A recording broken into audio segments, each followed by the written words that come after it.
Hello, everyone. Warm greetings to all of you. First of all, I would like to thank the organizing committee and of World Music Conference and Chitra Ramakrishnan for giving me this opportunity to speak in the World Music Conference. I am Dr. Padma Mallela, Principal, Sangeeth Bharathi Music School, Auckland, and Australia. My topic today is the therapeutic benefits of music from the perspective of a musician. Sisurveti, Pasurveti, Veti Gana Rasam Fanihi. This is a famous quote in Carnatic music. It means that the entire universe, ranging from newborn baby to a dancing snake, can be pervaded by the vibrations of music. This suggests that our ancestors would have already known about the positive effects of musical vibrations. Let us assume that the whole universe is a huge sound frequency, and the music that we sing or play should match the same frequency. In doing so, the cumulative effect of the sound waves might be able to produce therapeutic effect that can benefit for many disorders and ailments. The aim of my presentation today is to understand these effects, how they were used in past, how they are being used presently, and what could be their future. If we look back through Indian history, a Tamil epic named Silappatikaram of Sangam literature in Chola kingdom mentions the love story of couple Kannagi and Kovalan, in which there is a instance wherein music was used to control a mad elephant. It also states that in some Pandisai treatises that some ragas were used to relieve pregnant women in labor pain, implying that the basics of music therapy were laid down during ancient times itself.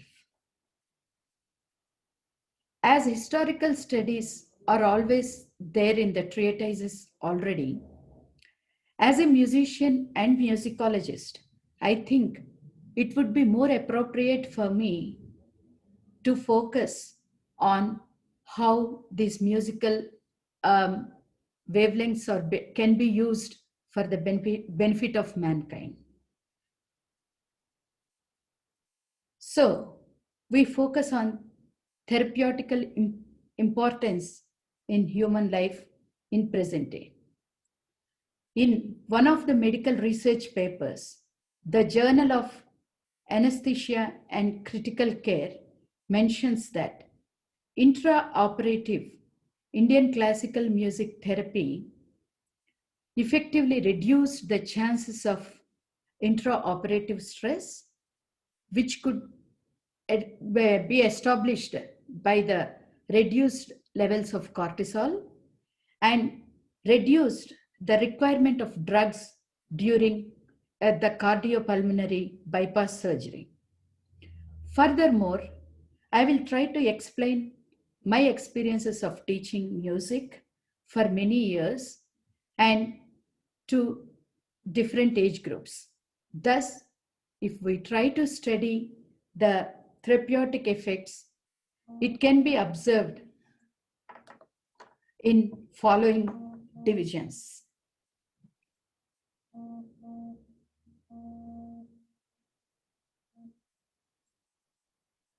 Effect of music on breathing and increasing lung power. Effect of music on special children who need improvement in behavior. Effect on increasing mental power and capacity of brain. Music in aid of speech therapy. Music and its effects on overall well-being. Firstly, music as it is practiced involves the holding of notes and sound frequencies for lengthy periods, which naturally involves breathing exercises imbibed in them, which can help improving the lung power.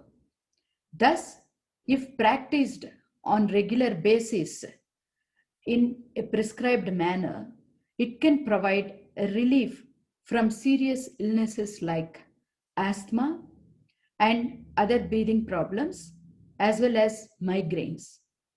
I observed this with one of my students who was diagnosed asthma at very young age and was prescribed a oral inhaler. However, when she started practicing music regularly, her use of inhaler was reduced and eventually she was relieved of asthma with no need for an inhaler. The same case was proven with other elderly students around the age of 50 years who eventually did not require an inhaler after long-term practice of music, and she even had improvements with her breathing while climbing up stairs. Secondly, I had several students with mental disabilities, of which some of the children started learning at a very young age of 5 when they were unable to focus even for 5 minutes. One specific student used to cry or laugh suddenly and never had confidence to face people. With the practice of music, she slowly stopped the impulsive behavior of crying and laughing and became confident while improving her focus so that she could achieve excellent results in her academics. One thing I want to mention here is that I never started teaching these children with an intention of music therapy, but eventually observed those health benefits while teaching music. Thirdly, we all know that the brain has two different parts with specific functions. However, when one starts to learn music, especially Carnatic music, South Indian classical music, a form of music based on innumerable number of compositions from 5 different languages, both parts of brain will be used simultaneously and get activated. This will enhance the capacity of and power of brain, which will help to avoid neurodegenerative conditions like Alzheimer's disease.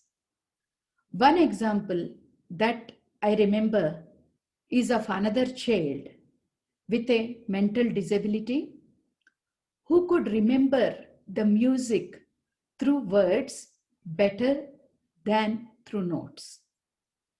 These compositions must be memorized before they are presented on stage.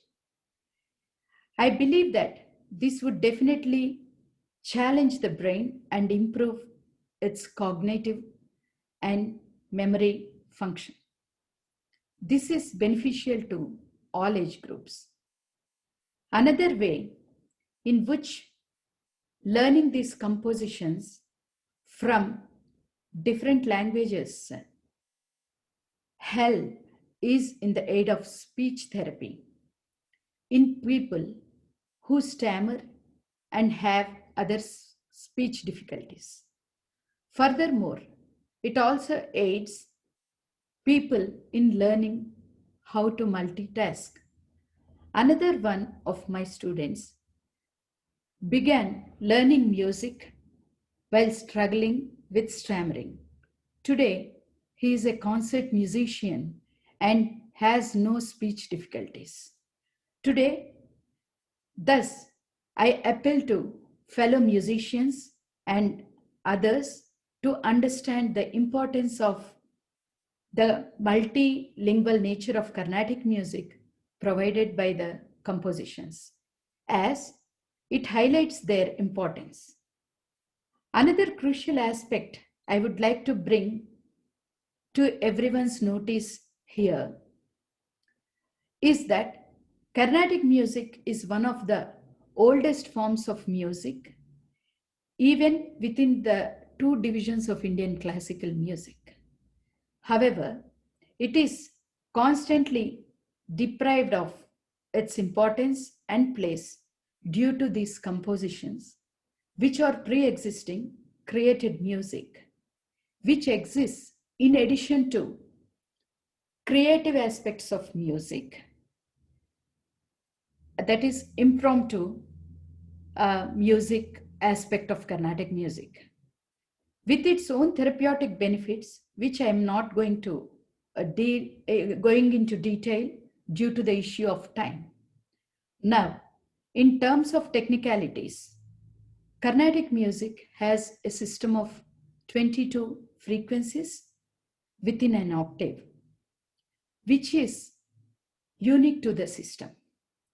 This helps formulate the 72 major scales that form its backbone. It is the only system of world music having so many major scales, leading to artists having to focus on differentiating the most minute differences of sound. This creates a meditative mood in the performer, which can in turn help with controlling blood pressure and stress issues, while also helping in reducing other hormonal imbalances. For example, I know of another case relating to an acquaintance where their female hormonal system, including the ovaries, were removed at a very young age due to endometriosis and hysterectomy. They were prescribed with hormonal replacement therapy, which had several side effects such as unwanted weight gain.